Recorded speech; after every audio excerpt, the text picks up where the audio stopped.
Okay, just arrived here in Reno, Nevada.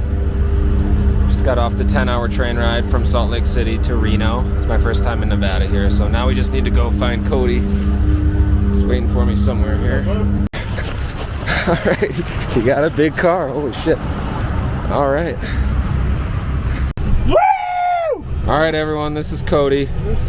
We spend the next week in California. Say hi. Hi, how are we?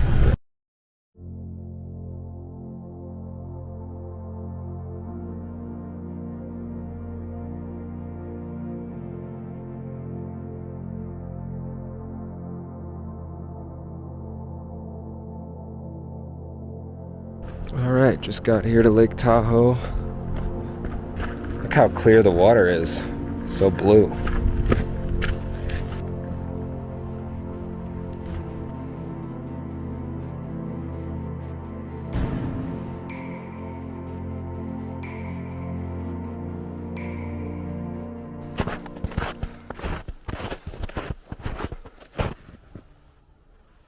Shout out Heather.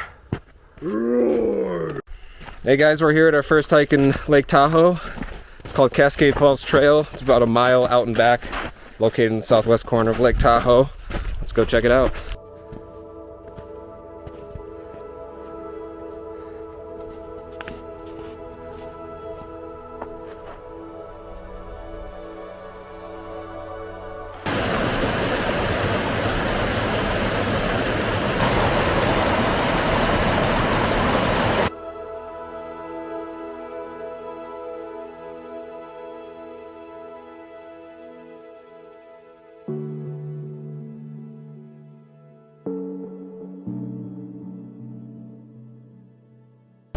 Alright, so Cody and I just drove about 4.5 hours from Lake Tahoe here to the Pacific coast of California in a town called Seaside.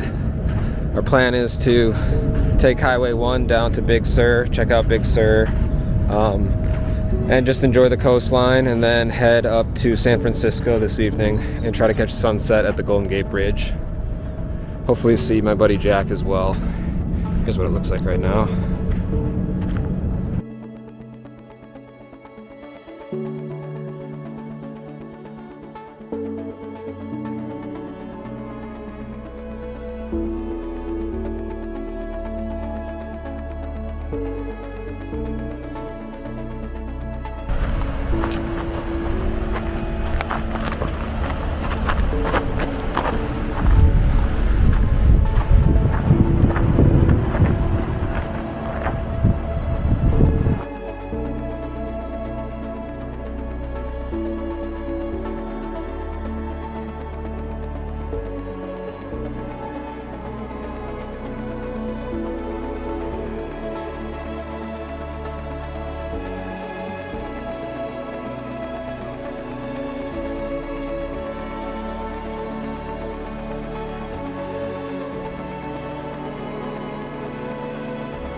And then we have the bottom of the fourth floor. I'll show you this.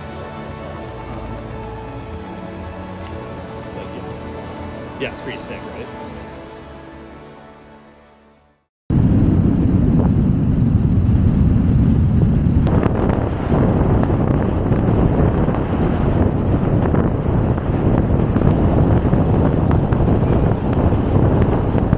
Welcome to the village of Mammoth Lakes.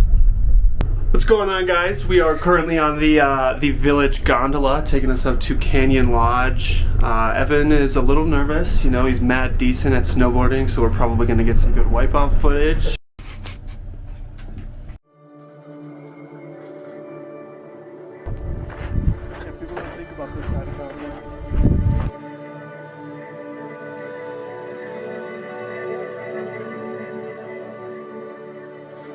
Alright, so we just arrived here at a lake called Mammoth Lake.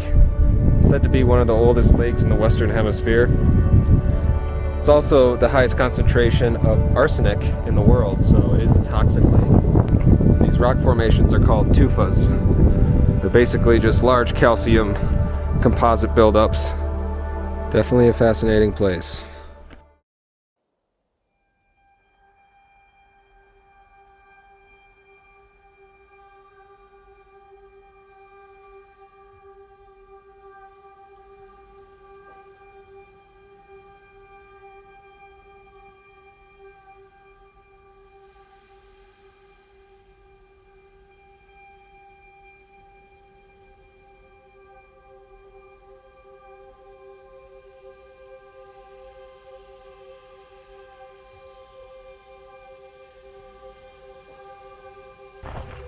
So Cody and I just drove about 2 hours down from Tahoe to, this is called Mammoth Lake, in the high eastern Sierra Nevadas. Basically the whole 2-hour drive, you see the aftermath of these California wildfires. Being from northern Michigan, you don't really understand how serious these things are and how intense they are. But being out here and seeing it firsthand really puts into perspective just how much damage these fires are doing to this area. Literally, entire mountainsides were charred, and it's just kind of eerie.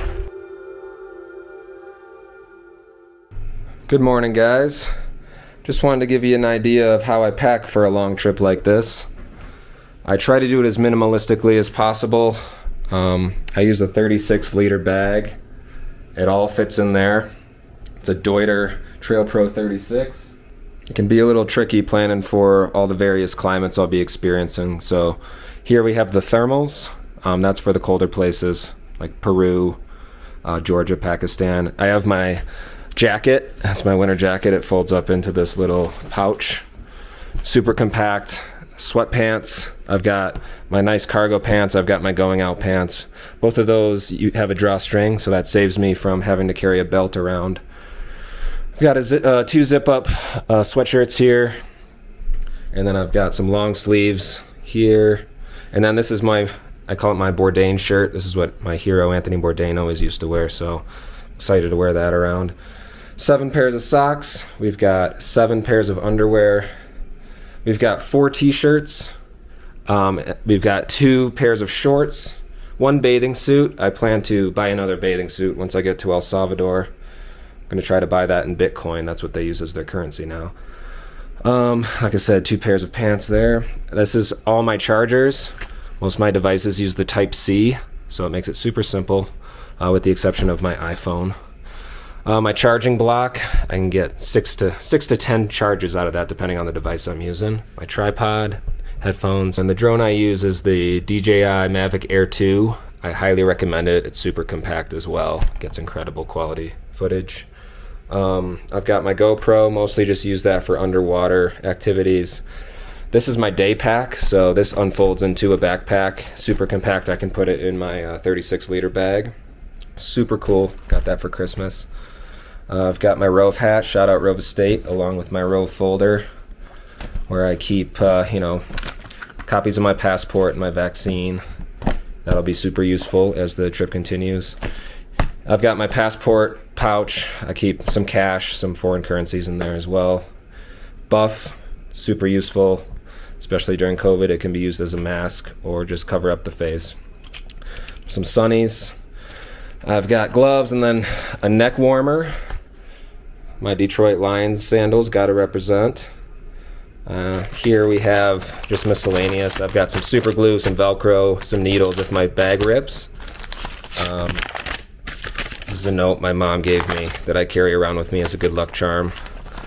She gave that to me in 2016 when I went to go study abroad in France by myself. I carry that around when I do these big trips, along with these wings from when I first started flying when my parents were taking me down to Naples. So I always carry that with me as well.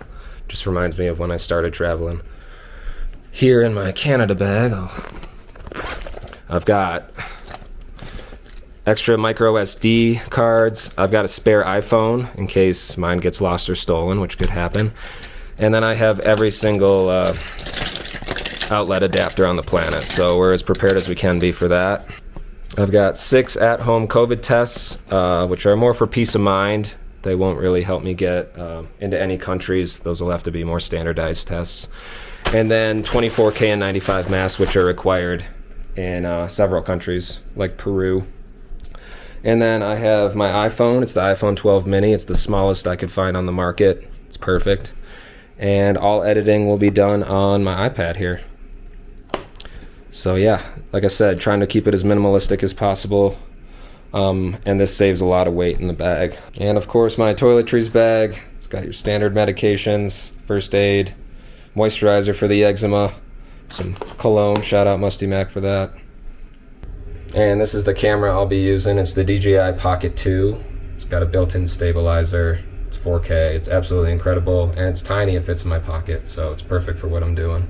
So I'm trying to do this as affordably as possible and with as little weight on my back as possible. Being able to fit all my gear into a 36-liter bag, that allows me to carry on my bag as opposed to check the bag, which saves me close to $1,000 on this trip. Morning. Morning. How are we?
Alright, thank you guys for watching the California video. Currently in a village called Santa Cruz de Laguna in the Guatemalan Highlands.